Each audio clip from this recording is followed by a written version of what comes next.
ادب اچھا، طریقت میں لگی اچھی، کہیں کا ہوش ہے اچھا، کہیں کی بے خودی اچھی، با ادب بانصیب، بے ادب بے نصیب، خاموش اے دل بھری محفل میں چلانا نہیں اچھا، خاموش اے دل بھری محفل میں چلانا نہیں اچھا، ادب پہلا کرینہ ہے محبت کے کرینوں میں۔ سبحان اللہ جی۔ ادب پہلا کرینہ ہے محبت کے کرینوں، محبت کے کرینوں میں، جس کو بھی مقام ملا ادب سے ملا، بے شک، خواہ وہ خواجہ معین الدین ہو، خواجہ قطب الدین ہو، فرید الدین ہو، نظام الدین ہو، علاء الدین ہو، محمد دین ہو، جلال الدین ہو، محی الدین ہو، جس کو بھی مقام ملا ادب سے ملا۔ ادب سے ملا۔ المرید لا یرید، مرید وہ ہے جس کا اپنا ارادہ کوئی نہ۔ صوفیاء نے کتابوں کے اندر سما کے آداب لکھے ہیں، بے شک، داتا گنج بخش علی اکبری نے کشف المعجوب میں پورا باب باندھا ہے، حضرت شیخ عبد القادر جیلانی نے بنیاد الطالبین کے اندر، عوارف المعارف کے اندر شیخ شہاب الدین سہروردی اور امہات الکتب ہیں جو تصوف کی، اس کے اندر ادب کی بڑی تلقین ہے۔ آج کا دور سما کی محفلیں محض ایک رسم ہے، ایک دل کا بہلاوا ہے۔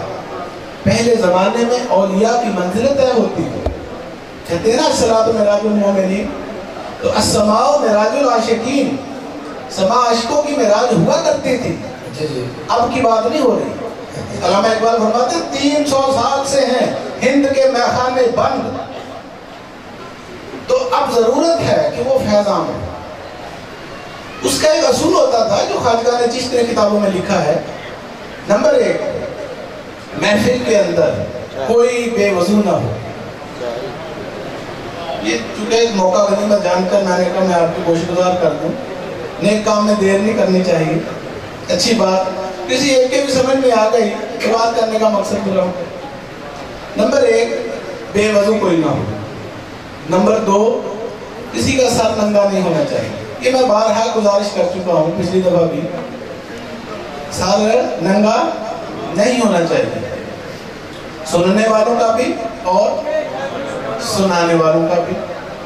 اب اگر کوئی یہ کہے کہ جی ٹوپی کو اتنی ضروری نہیں ہے، ٹوپی کو اتنی ضروری نہیں ہے، تو سما کون سا اسلام کے اندر ضروری ہے؟ یہ کون سے سپارے میں آئی ہے قرآن مجید کی؟ تو میں کہ آپ کو عقل مندانہ اشارہ کافی ہے، میں تصوف معرفت کی گہرائیوں کی طرف نہیں جاؤں گا، صرف اوپر کی سطح کی بات کر رہا ہوں، ظاہری ادب جو آداب جو ہوتے ہیں، آداب محفل جسے کہتے ہیں۔ تو اسلام نے ہمیں ادب سکھایا، قرآن سارا الف سے یہ تک ادب ہی ادب ہے سارا۔ صحابہ کرام حضور کے سامنے کھڑے ہوتے تھے تو ایسے کھڑے ہوتے تھے جیسے اللہ کے سامنے کھڑے، نماز کی حالت میں جیسے ہم کھڑے ہوتے ہیں وہی حالت اپنے مرشد کے سامنے ہوتی ہے۔ اب بھی ایسے کرتے ہیں نا سارے پیر و مرشد کے لیے مرید، یہ طریقہ کس نے سکھایا؟ پہلے مریدوں کے گروہ نے اپنے مرشد کا ادب کرنا سکھایا۔ حضور کے سامنے جب بیٹھتے تھے تو اسی طریقے سے جیسے اللہ کے سامنے بیٹھا جاتا، اتحیات کی حالت میں۔ آج کا نوجوان اسکول کالج یونیورسٹیوں پڑھنے والے وہ ہاتھ آگے باندھتے ہیں کہ پیچھے؟ ایمانداری سے بتاؤ، ٹھیک ہے؟ یہ ہے وہ نئی تہذیب، تکلف کے سوا کچھ بھی نہیں، چہرہ روشن ہو تو کیا حاجت ہے گلگونہ فروش، گلا تو گھونٹ دیا ہے مدرسہ نے تیرا، کہاں سے آئے صدا لا الہ الا اللہ۔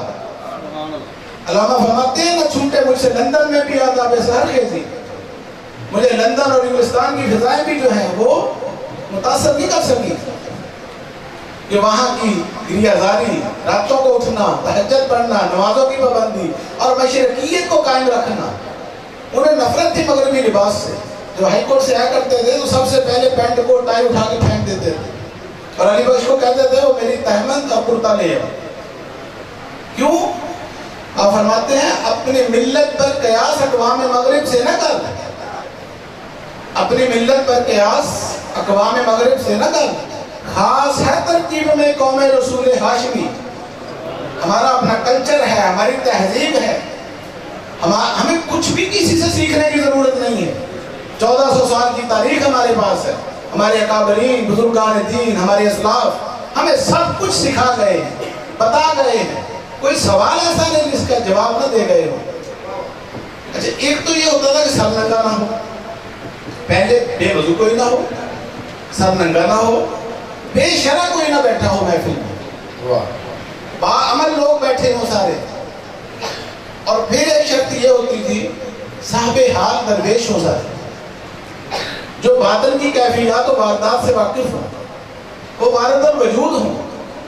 اور ایک شرط یہ تھی, میں وہ شرطیں بتا رہا ہوں پرانے زمانے کی, یہ آج کے دور میں اپلائی ہو ہی نہیں سکتی, کیونکہ دور بدل گئے, زمانے بدل گئے, سوچیں بدل گئی, ہم پتہ نہیں کیا بن گئے, ہم بھاگے چلے جا رہے ہیں اور یہ پتہ نہیں جانا کہاں.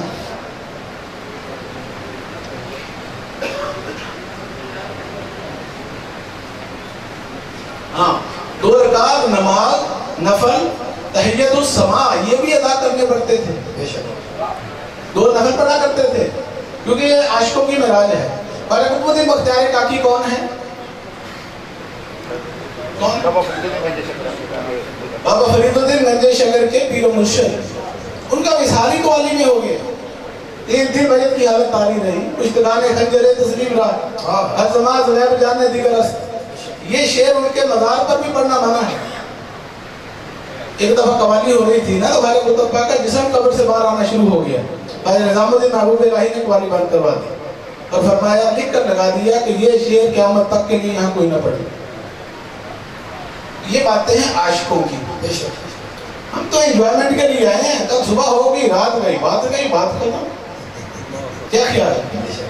نہ کسی نے کچھ لیا نہ کچھ دیا, پیسے لٹائے, یہ طرح باتیں ہیں. کڑوی گولی فائدہ مند ہوتی ہے, اور مجھے یہ عادت ہے حق بات بیان کرنے کی. میرا نام ہی اظہار الحق رکھا ہے حضور ملکی بابا نے.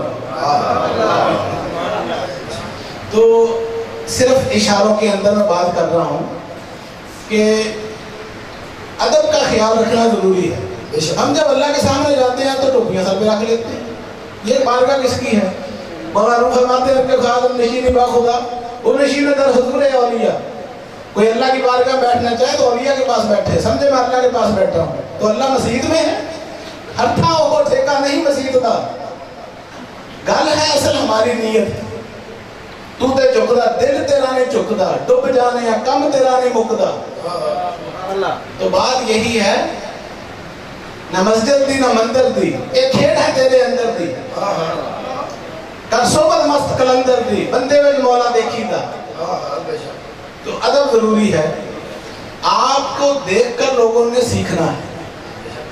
تو قوال حضرات کو میں اکثر گزارش کرتا رہتا ہوں کہ چلو ظاہری ادب بھی صحیح, ٹوپی سر پہ رکھ لیا کریں, باقی نمازیں پڑھنے وہ اللہ کا اور آپ کا معاملہ ہے. آپ نے میری باتوں کو سنا, بہت شکریہ. جی ٹھیک ہے. ہے ساڈا جھکانا ملنگی بابا سرکارے, تیرا کرم کرم نواز, تیری نظر نظر نواز, منگتوں کو بادشاہ کیا